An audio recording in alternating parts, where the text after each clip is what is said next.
президенттин алдына ырдайм деп таң атпай эрте турдум. Терезеден байкасаңыздар болот, эшик караңгы, жаңы таң атып жаткан учур. Албетте кийимдеримди даярдап, бетиме маска коюп, өзүмө ысык чай даярдадым. Анткени таң атпай үн ачылышы кыйыныраак, ошондуктан үнүмдү жумшартайын деп ысык чайдан ичип жүрдүм. Эшикти карасам, аба ырайы тим эле жомоктогудай. Анан албетте жылуу кийиндим. Эгерде мурда апаларыбыз бизде шапка ки деп бурушса, азыр өзүбүз апа болуп, сөзсүз шапка кийип эшикке чыгып калдык. Сиздерде дагы ушундайбы? Автоунаага отурган соң распевка кылып кетип бараттым.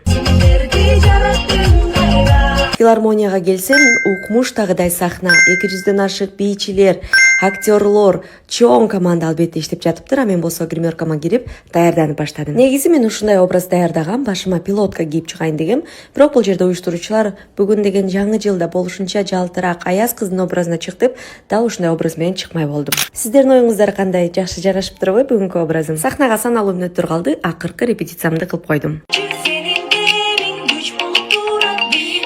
Андан соң кулисанын артына өттүм. Караңыздарчы, канча деген адамдар эмгектенип жүрүшөт. Эң сыймыктан отурчу жерге келдик окшойт. Менин ырым финалдык ыр болду. Жалпы команда сахнага чыкканда менин өзүмдүн автордук аппак кар ырымды ырдап чыктым. Жалпы уюштуруучулар дал ушул ырымды тандап жактырганы мен үчүн албетте чоң сыймык болду. Өзгөчө өзүңдүн автордук ырың болсо дагы өзгөчө бул ырды жакшы көрүп калат экенсиң. Мынакей ушундай чоң сонун көрүнүш менен ырдап, кичинекей балдардын маанайын көтөрдүм. Сонун болду, өзүмө абдан жакты.